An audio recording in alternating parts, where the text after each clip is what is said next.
of Our Lady, may we humbly request that this baptistries, dedicated to the glory of God and honor of Saint Gregory the Great, be declared a minor basilica. Do you have the decree of concession? Yes, we have, Your Grace.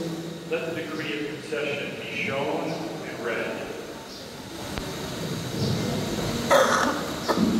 San Pablo, at the request of His Excellency Marcelino Antonio M. Marali, Bishop of San Pablo, in a letter dated on December 6, 2024, containing the prayers and petitions of clergy and the faithful, the dicastery for divine worship, and the discipline of the sacraments by virtue of the particular faculty granted by the Supreme Pontiff Francis, confers the title and dignity Minor Basilica to the parochial church in the town of Mahayhay, dedicated to God in honor of Saint Gregory the Great, gladly bestows with all the customary rites and liturgical concessions that are duly appropriate, serving, however, the requirements according to the decree,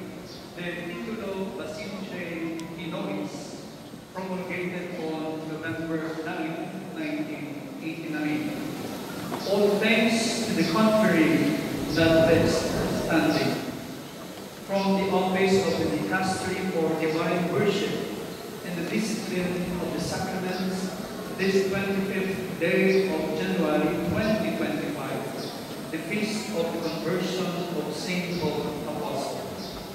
His Eminence Arthur Cardinal Rocha, Prefect, Most Reverend Vittorio Francesco Viola, OFM Archbishop Secretary. San Pablo, sa kahilingan ng lupang paggalang-galang Marcelino Antonio M. Marali, Obispo ng San Pablo, sa isang liham na may dagsang ika-6 ng Disyembre, 2024, na naglalaman ng mga panalangin at kahilingan ng mga kaparian at mga mananampalataya. Ang dikasteryo ng banal na pagsamba at disiplina ng mga sakramento sa tanging kapangyarihan ipinagkaloob dito ni Papa Francisco ay nagagaw ng titulo at lahat ng Basilica Minor sa simbahang pangparokya sa bayan ng Mahayhay na nakatalaga sa Diyos sa karangalan ni San Gregorio Magno.